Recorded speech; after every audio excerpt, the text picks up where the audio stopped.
In November 2022, Elon Musk fired Twitter's entire accessibility experience team. Not downsized, not reorganized, fired. I just ran a full WCAG audit on x.com, and what I found is exactly what's wrong with the most of the web. Right now, over 95% of the websites fail basic accessibility test. That number went up this year, not down. Nearly 4,000 accessibility lawsuits were filed in 2025 alone. The EU Accessibility Act went live in June, and most developers still think this is somebody else's problem.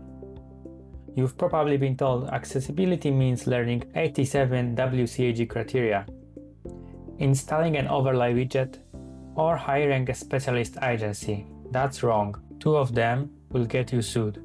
Here's the truth. 96% of all accessibility errors come down to just 6 issues. Same 6 for 7 years.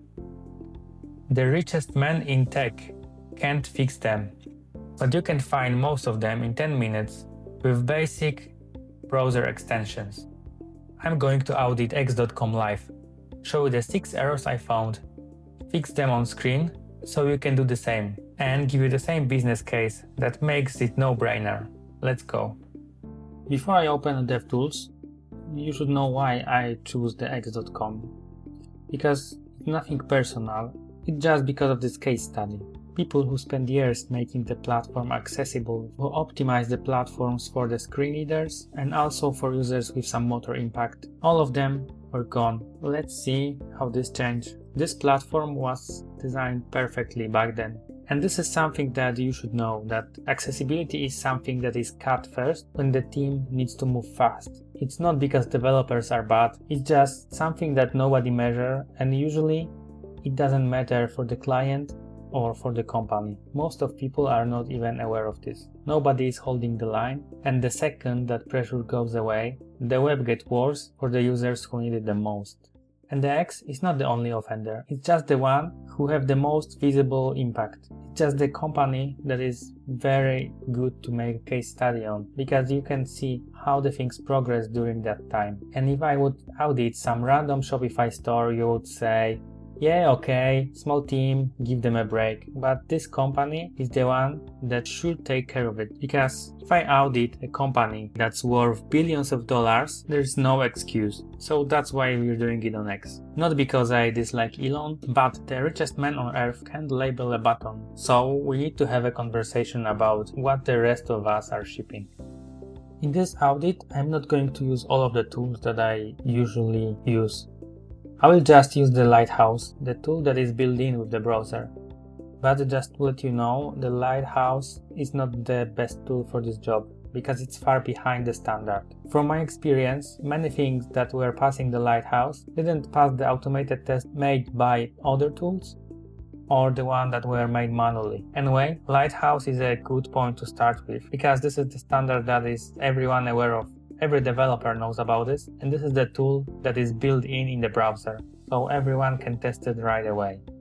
To open the Lighthouse, you just have to go to the settings, or in the markets, Option Command I, and then your Google Chrome console is opening. Here you have to navigate to the Lighthouse. I will choose the type of the report for mobile, so most of them are default settings, and I will click the Analyze and let the tool do his audits. Okay, the audit is completed. The audit is not that good, it's not perfect in any category, but what we really take care of here is the accessibility. So here we already have few warnings. User scalable no. Is used in the meta name viewport element in a maximum scale attribute is less than 5. As you can see, disabling zooming is problematic for users with low vision who rely on screen magnification to properly see the contents of the web page. This one is just the meta tag, so you won't see it at the first glance, it's just you can fix it in the code. Next thing, touch targets do not have sufficient size or spacing. This is also a very common mistake.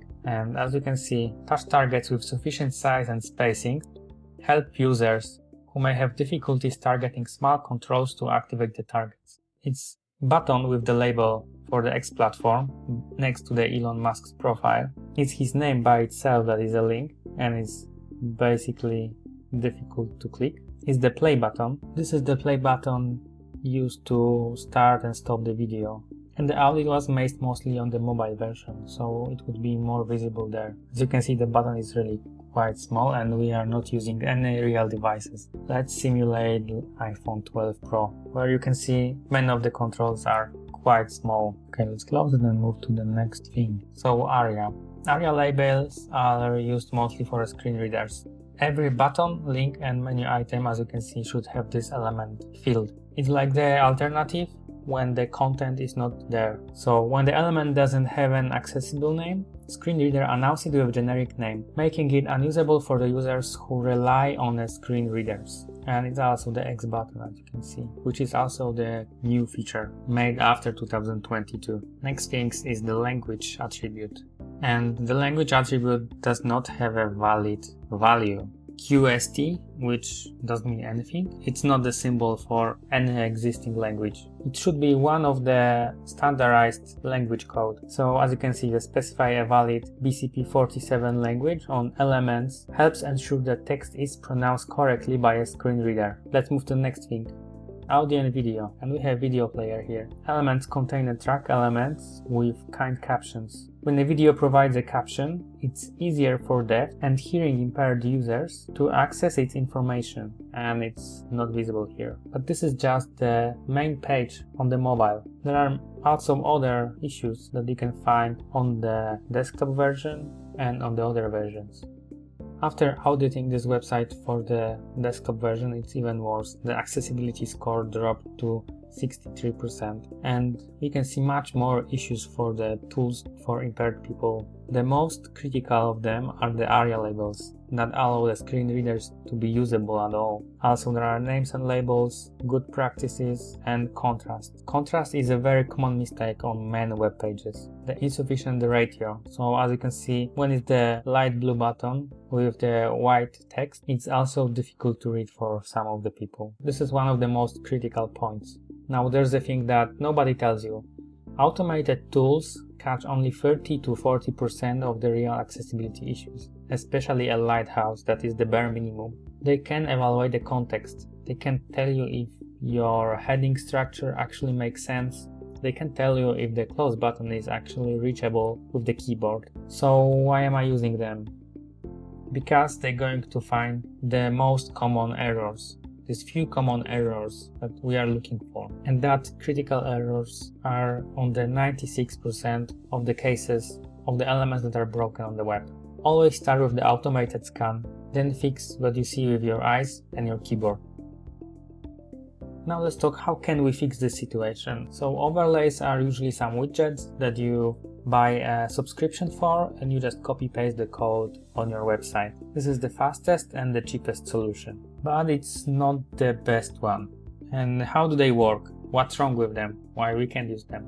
So they inject a toolbar and ARIA attributes, so there is a next layer over the layer of your website. It's cheap and it's very fast, but they are breaking the screen readers. So they look perfect on paper, but in reality, they make situation worse. In 2025, lawsuits explicitly citing overlays as inadequate, and it was 983 cases, which is almost 25% of them. Overlays do not ensure ADA compliance. So while the use of an overlay may improve compliance with a handful of provisions in major accessibility standards, full compliance cannot be achieved with an overlay. But there is a solution. What's the real fix? The real fix must be done in the source code of the website. It must be fixes for the semantic HTML of the final result of the rendering.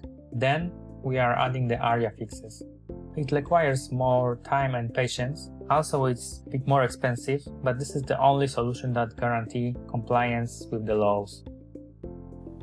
If you would like to do a research by yourself, here are some useful links.